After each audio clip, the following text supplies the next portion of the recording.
السلام علیکم ناظرین، پروگرام میں خوش آمدید۔ آج ہم نے اس سلسلے کا آخری اس ہفتے کا پروگرام ترتیب دیا ہے۔ آپ کی کال سے ہم یہ پروگرام کریں گے جس کا آغاز ہم نے سوموار سے کیا۔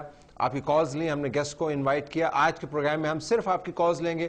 جو سوال ہم نے ترتیب دیا ہے وہ ابھی بھی کراچی سے متعلق ہی ہے۔ جب جمہوری حکومت اپنے فرائض کی انجام دہی میں مکمل طور پر بے بس، ناکام یا نااہل نظر آئے تو اس کے بعد پھر آخر میں ایک ہی چارہ کار رہ جاتا ہے، اور وہ یہ کہ کسی طریقے سے فوج کو طلب کرے۔ آئین کے اندر فوج کو طلب کرنے کی جو وضاحت کی گئی ہے وہ ہم آپ کو دکھا دیتے ہیں۔ آرٹیکل 245 کے تحت، جس میں مسلح افواج کے کارہائے منصبی کو بیان کیا گیا ہے، اس میں لکھا گیا ہے کہ مسلح افواج وفاقی حکومت کی ہدایات کے تحت بیرونی جارحیت یا جنگ کے خطرے کے خلاف پاکستان کا دفاع کریں گے، اور قانون کے تابع شہری حکام کی امداد میں جب ایسا کرنے کے لیے طلب کی جائے کام کریں گی۔ آپ کو یاد ہوگا کہ 28 مئی 1992 کو آئین کی دفعہ 147 کے تحت فوج کو کارروائی کا حکم دیا گیا تھا۔ یہ وہ آپریشن تھا جو ایم کیو ایم کی طرف سے تنقید میں بار بار اس کا اظہار ملتا ہے۔ کراچی کے حالات ہم نے پچھلے 3 دن اس کا تجزیہ کیا، آپ بھی اس کو دیکھ رہے ہیں۔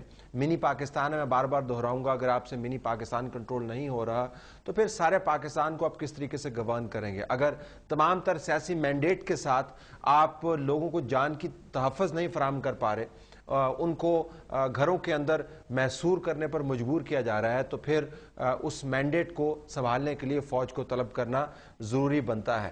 فوج کی طلبی کے اپنی امپلیکیشنز ہیں۔ فوج ویسے ہی نہیں آئے گی، فوج نے اگر آنا ہوا تو اس نے کچھ اپنی بھی اسیسمنٹس کرنی ہے۔ لیکن آج میں پروگرام میں آپ کی رائے جاننا چاہوں گا کہ اگر کراچی کے حالات بدستور ویسے ہی رہے جیسے کہ پچھلے کئی ماہ سے ہیں، بلکہ کئی سال سے ہیں، تو کیا فوج کو محدود مدت کے لیے ذمہ داریاں وہاں پر سونپنی چاہیے یا نہیں؟ سینسٹیو کوسچن ہے، ہم آپ کے جوابات اور خیالات سننا چاہتے ہیں۔ 0092512606027 0092512606028 0092512606029۔ گزارش آپ سے وہی ہے، جو مرضی بات کیجیے گا، لیکن یہ خیال رکھیے گا کہ اس سے آگ نہ بھڑک پائے۔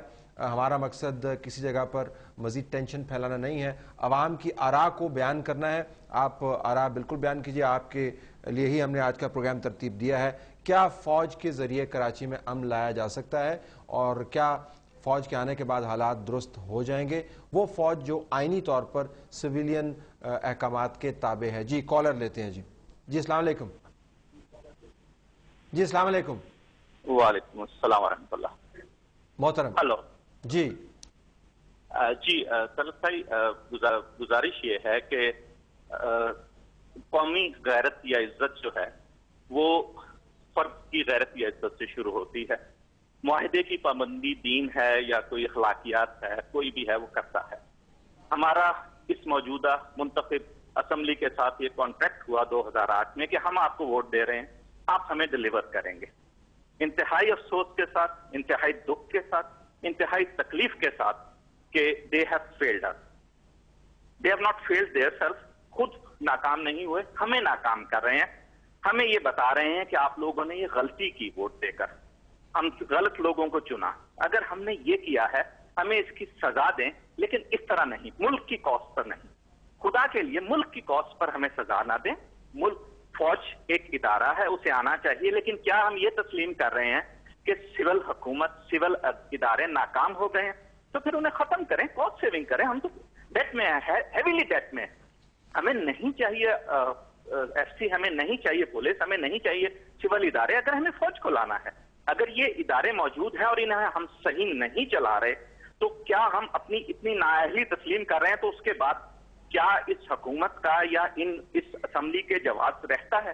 اچھا، میں اگر آپ سے گزارش تھا، جنرل مشرف کے خلاف گئے تھے، آئی سلوٹ ٹو یو۔ میں صرف معذرت چاہتا ہوں، کال ڈراپ ہوگی۔ میں صرف یہ کہنا چاہوں گا کہ وہ ایکسٹریمز ہیں کہ ہم نے فوج کو طلب بالکل نہیں کرنا اور حالات جو کہ توں رکھنے ہیں۔ دوسرے ایکسٹریم یہ ہے کہ فوج کو لائیں اور سارا معاملہ تتر بتر کر دیں۔ میں نے آئینی رستہ تجویز کیا ہے کہ فوج کو بلانا انتہائی مخدوش حالات کے اندر ایک آئینی شک ہے، یہ آئین سے ماورا کام نہیں ہے۔ لیکن ظاہر ہے جب فوج آتی ہے ایسے کام کرتی ہے تو پھر وہ تشریع آئین کی مختلف شکوں کی خود بھی کرتی ہے. کراچی کے اندر اگر حالات ایسے رہے کہ روزانہ 20 لوگ مارے جاتے رہے اور 3 ماہ میں ہم نے کل آپ کو بتایا 1250 لوگ, 6 ماہ کے اندر جو ہے وہ 2000 لوگ اور 3 سالوں کے اندر نہ جانے کتنے ہزاروں لوگ مارے گئے اور اس کا کچھ پرسان حال نہیں ہے, تب فوج جب آئے گی تو آپریشن کلین اپ ہوگا, اس کی اپنی امپلیکیشن. تو میں آئینی بات کر رہا ہوں, لیکن میں بات آپ کی سمجھ گیا کہ فوج کو لانے سے مراد یہ بھی ہوگا کہ اپنی ہم نے ناکامی, جمہوری نظام کی ناکامی تسلیم کر دی. آئی ٹیک دیٹ پوائنٹ. جی اگلے کالر لیجیے. جی السلام علیکم. وعلیکم السلام. طلعت صاحب, عدیل بات کر رہا ہوں پشاور سے. عدیل صاحب. سر میں یہ پہلے والے کالر کی بات کو کنٹینیو کرنا چاہوں گا. انہوں نے کہا ہے کہ سول ادارے ناکام ہو رہے ہیں نا. جی تو میرے خیال میں سول ادارے تو اس لیے پاکستان میں ناکام ہو رہے ہیں کیونکہ یہاں پر میرٹ ہے ہی نہیں. ہر ادارے میں پالیٹکس ہے. پولیس میں پالیٹکس, پولیس میں کوئی ایم کا بندہ ہوگا, کوئی ANP کا بندہ ہوگا, تو مجبوراً فوج کو ہی آنا پڑے گا کیونکہ فوج ہی ایٹ لیسٹ ایک ایسا انسٹیٹیوشن ہے جو comparatively I think much better than other institutions, other law enforcement agencies. تو فوج کو آنا ہی چاہیے سر. اچھا میں آپ سے اگر میں وضاحت چاہوں, جب ہم کہتے ہیں فوج کو آنا چاہیے تو آپ کے خیال میں فوج کے آنے سے کیا فرق پڑے گا؟ چیدہ کام ان کو کیا کرنے ہوں گے کراچی کو اسٹیبلائز کرنے کے لیے؟ سر فوج کو تو چیدہ کام یہ کرنے ہوں گے کہ یہ نہیں دیکھنا ہوگا کہ کس شوٹر کا تعلق کس پارٹی سے ہے, سوری ٹو سے MQM سے ہے یا ANP سے ہے یا پیپل پارٹی سے ہے. ٹھیک ہے, انہیں مطلب ہے کہ پیورلی جو ہے نا اپنے سٹی کے پیس کے لیے کام کرنا ہوگا. یہ نہیں دیکھنا چاہیے کہ جس طرح ہماری پیپل پارٹی بلیک میل ہوتی ہے MQM کے ہاتھوں, ANP کے ہاتھوں, اپنے سروائیور کے لیے کبھی MQM کو ساتھ ملا لیتی ہے, کبھی ANP کو ساتھ ملا لیتی ہے. یہ کیوں کہ صرف اور صرف پیپل پارٹی اپنے سروائیور کے لیے سب کچھ جو ہے نا کراچی کا امن داؤ پہ لگا ہوا ہے پیپل پارٹی نے. اچھا اس میں ایک دلچسپ امر یہ ہے, بلکہ اس کو آئرونیکل کہنا چاہیے, کہ جن پارٹیز کی وجہ سے مسئلہ ہو رہا ہے انہی پارٹیز کا مینڈیٹ ریکوائرڈ ہے فوج کو. یعنی وہ پارٹیز جو مسئلے کا حصہ ہیں وہ فوج کو کیوں مینڈیٹ دیں گی کہ وہ لوگ جو ان سے منسلک ہیں ان کو پکڑے؟ سر آپ کا کوشچن میں صحیح نہیں سمجھ پایا, لیکن میں اتنا کہنا چاہوں گا کہ یہ MQM تو اس لیے بھی فیور نہیں کرے گی فوج کو کہ مطلب سوری ٹو سے سب کو پتہ ہے کون ملوث ہے کون نہیں. یہی پولیٹیکل پارٹیز یہ ملوث ہیں اس میں. میرے خیال میں تو MQM اور ANP اور یہ سب کو. تیسری پارٹی کہاں سے آ گئی؟ پورے کراچی میں MQM کا ہولڈ ہے. ایک کال پہ 2 لاکھ 5 لاکھ بندہ یہ لوگ اکٹھا کر لیتے ہیں اور ان سے یہ کراچی کا پیس کنٹرول نہیں ہو رہا. کتنے شرم کی بات ہے یہ. ٹھیک ہے میں سمجھ گیا. میں سوال میں دراصل یہ کر رہا ہوں کہ اس تجزیے کے مطابق جو ابھی ہمارے کالر نے کیا پشاور سے عدیل نے, اس تجزیے کے مطابق اگر فوج کو سیاسی پارٹی سے منسلک گروپس کو پکڑنا ہے, ان کو کلا کما کرنا ہے, تو ان گروپس کا مینڈیٹ چاہیے فوج کو آنے کے لیے نا. فوج خود ہی تو نہیں چلی آئے گی, وہ کنسنسس بنے گا. تو وہ پارٹیز کیوں کنسنسس بنا کے فوج کو کراچی میں لائیں گی جب ان کی بیس جو ہے اس سے افیکٹ ہوتی ہے؟ بہرحال یہ بڑا ایک پزل ہے.